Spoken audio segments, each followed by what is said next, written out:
It was supposed to be a new beginning. After the horrors of Nazi occupation, Czechoslovakia emerged from the Second World War battered but intact, its cities scattered, its people haunted, its ideals bruised but not broken. It was one of the few nations in Eastern Europe where democracy had deep roots.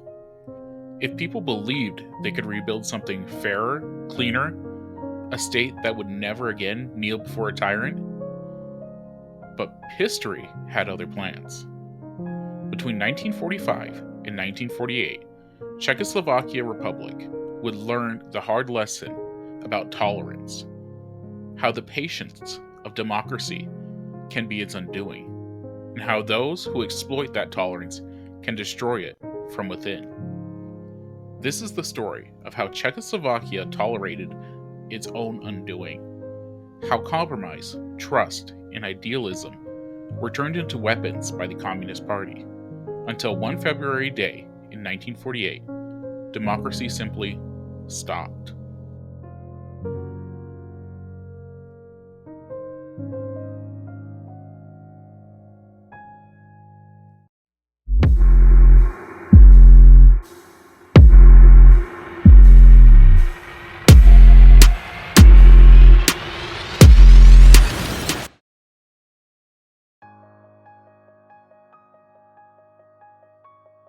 May 1945. Nazi Germany collapses. Across Europe, liberation comes with confusion. And, in Prague, chaos. The Red Army sweeps in from the east. American troops from the west halt just short of the border. In the capital, citizens cheer, wave flags, tear down swastikas. For the first time in 6 years, the Nazi eagle is gone. But beneath the joy lies fear. The war has left Czechoslovakia deeply divided, politically, emotionally, and socially. Roughly 360,000 Czechoslovakian Jews are dead. Millions have been displaced. The country's German minority, once 3 million strong, is about to be expelled under President Edvard Beneš's decree, a move seen as both revenge and rebirth. And into this fragile moment walks a political force that seems both patriotic and revolutionary, the Communist Party of Czechoslovakia.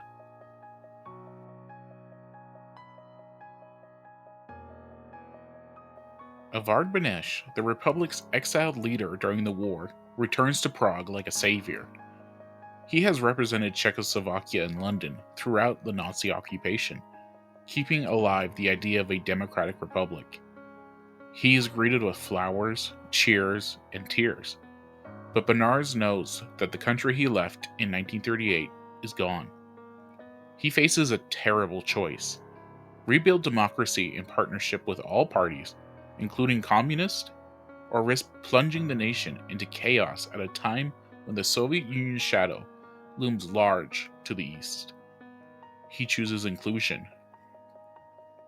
The National Front government he forms includes communists, socialists, agrarians, and Catholics, a coalition of all those who fought fascism. And it is hailed as a new model for Europe, unity through tolerance. The idea is noble. The results will be disastrous.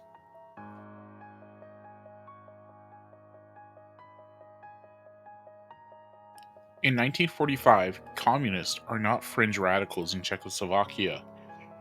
They are respected for their resistance to Nazi occupation.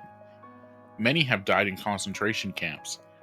Others fought in Soviet units to help liberate the country. They present themselves not as agents of Moscow, but as patriotic Czechs, loyal to their homeland, loyal to democracy, loyal to the people. And in that moment, many believe them. Through the National Front, the Communist Party secures key ministries: interior, information, and agriculture, the levers of police, propaganda, and land reform. It is a political masterstroke. While others argue over reconstruction and foreign aid, the communists quietly build a state within a state, their own police networks, press channels, and loyal unions. But Beneš, the Democrat, tolerates it, believing that he can keep them in check through balance and reason.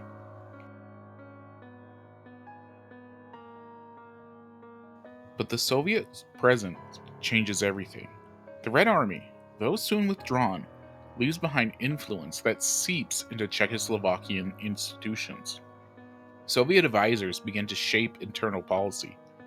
The Communist Party leader, Klement Gottwald, maintains a close relationship with Stalin himself. Still, Beneš holds faith in the West.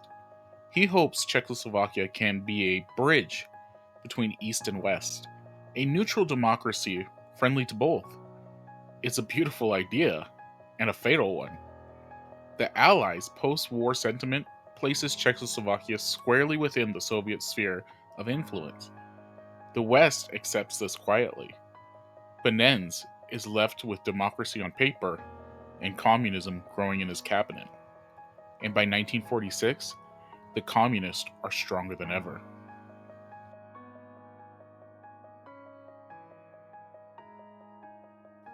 The 1946 elections are hailed as a triumph of democracy.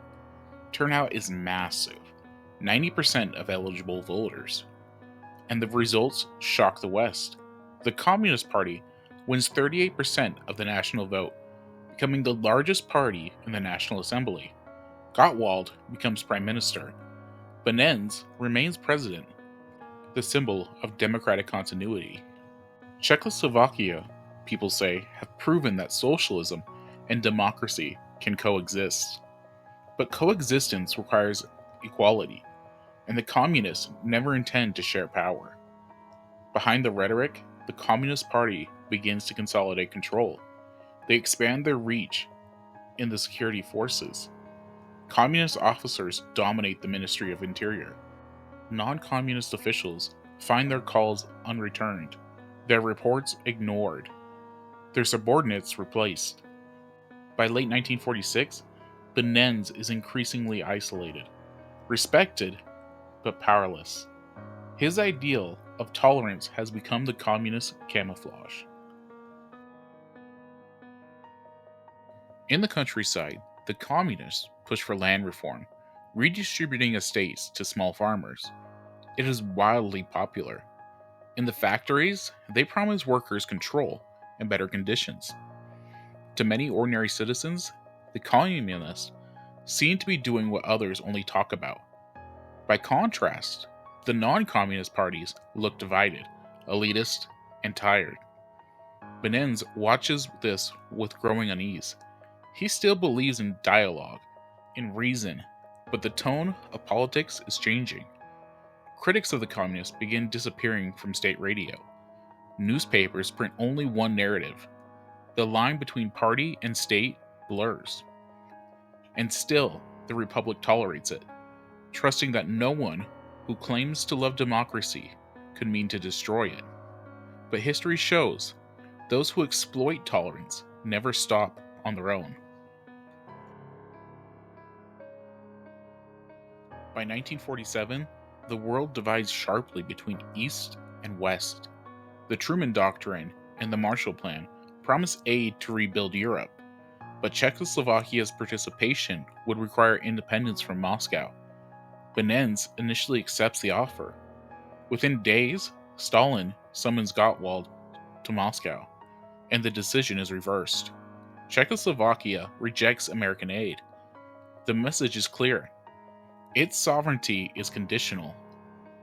Non-communist ministers protest. Beneš pleads for national unity. Gottwald assures him, smiling, that the people will never forget who truly stands for them. By early 1948, that smile will become a mask for a coup.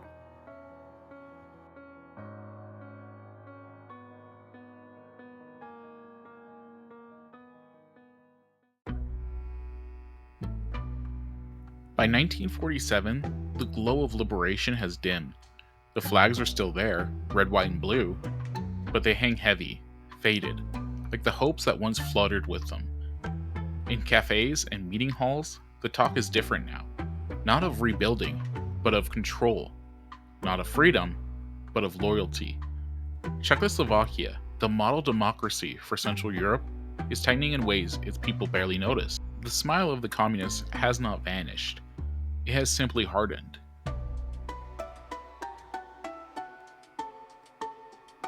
It begins with something simple: money. The war left Czechoslovakia's economy in shambles. Factories are running, but barely. Food prices are rising. Coal exports, the nation's lifeblood, are being pulled eastwards to the Soviet bloc. And when the United States offers the Marshall Plan, it feels like a lifeline.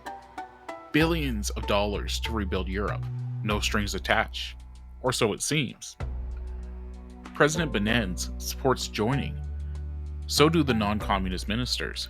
But for Klement Gottwald and the communists, the idea is dangerous. Not for the country, but for Moscow. They are summoned to the Kremlin. There, Stalin makes his message plain. Czechoslovakia will not accept the Marshall Plan. But when the delegation returns, Gottwald's face is pale, shaken. He announces the reversal as if it was his own idea, that the nation, out of solidarity, must reject imperialist aid. But everyone in Prague understands the independence of Czechoslovakia has been vetoed in Russia.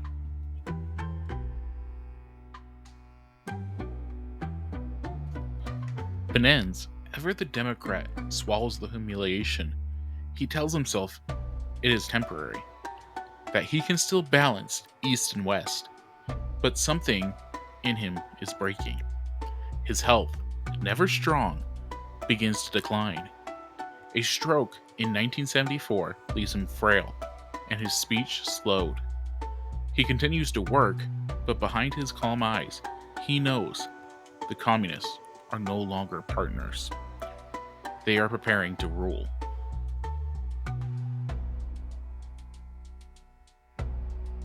While Beneš retreats to his villa, Gottwald and his allies move with precision. They have the police through the interior minister. They have the press through the information minister. They have the unions through the workers' council and the youth leagues. Every protest, every march, every newspaper headline now carries one message. The Communist Party stands for the people. And if you are not with the people, you are something worse, an enemy. This is how tolerance is weaponized, by defining disagreements as disloyalty.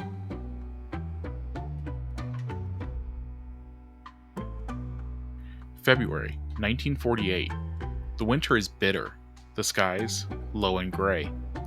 Inside the ornate halls of Prague's ministries, the crisis begins over something deceptively small: a reshuffling of police officials. The non-communist ministers accuse Novaks, the communist interior minister, of illegally appointing loyalists into key positions. They demand he reverse the decision. Novak refuse. The ministers appeal to Prime Minister Gottwald. He sides with Novak. And so, on February 20th, 1948, 12 non-communist ministers, liberals, socialists, Catholics, resign in protest, hoping to force Beneš to intervene. It is a classic democratic maneuver, a stand on principle, but is also a trap.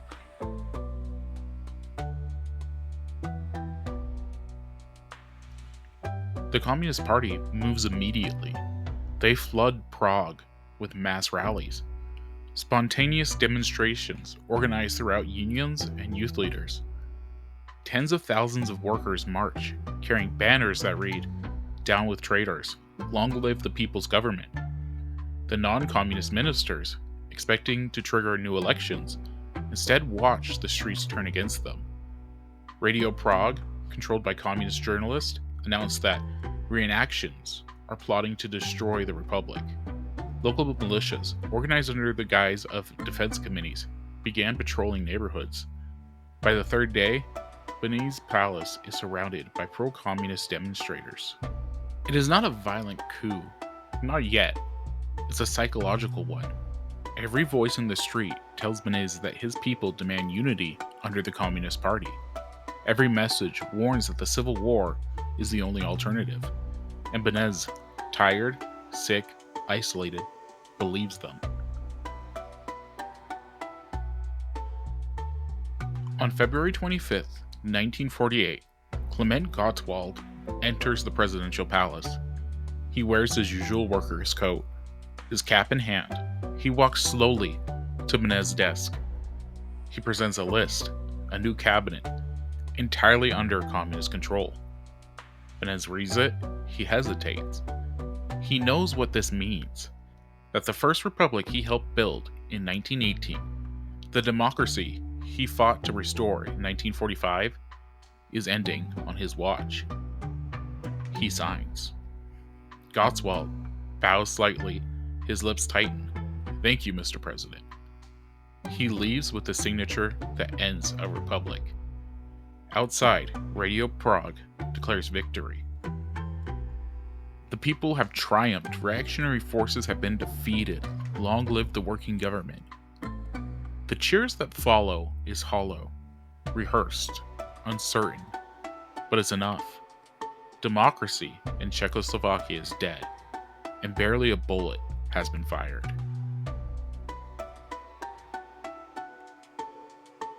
Within days, the new government begins cleansing the state. Non-communist officials are dismissed. Newspapers are shut down. Opposition leaders are arrested. Some flee, others vanish.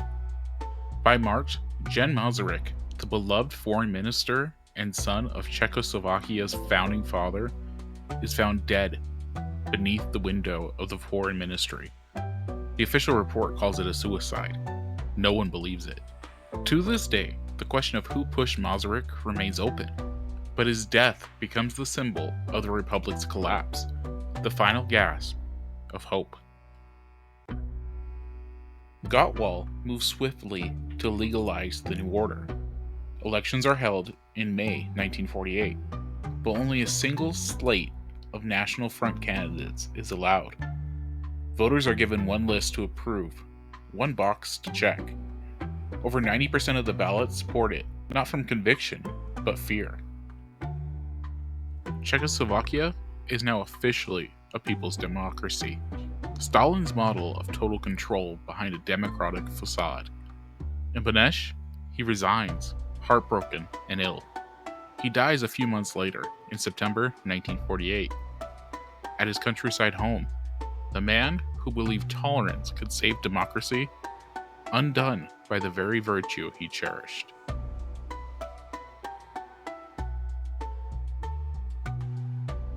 The republic that once stood as a beacon of pluralism now belongs entirely to one party, one ideology, one voice.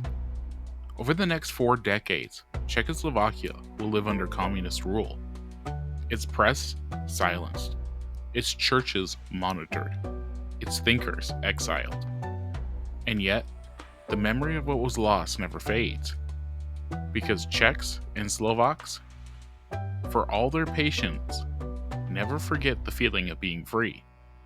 When freedom returns in 1989, during the Velvet Revolution, it will do so without violence, as if the nation is quietly reclaiming what was stolen 41 years before. The fall of Czechoslovakia's democracy was not a sudden storm. It was a slow erosion, the steady wearing down of vigilance by compromise, of courage by fear, and of freedom by tolerance misplaced. It was the story of a nation that believed democracy could survive anything, even those who meant to destroy it from within. History rarely repeats itself exactly, but it often rhymes, and sometimes the quiet fall of one democracy echoes louder than the violent fall of another.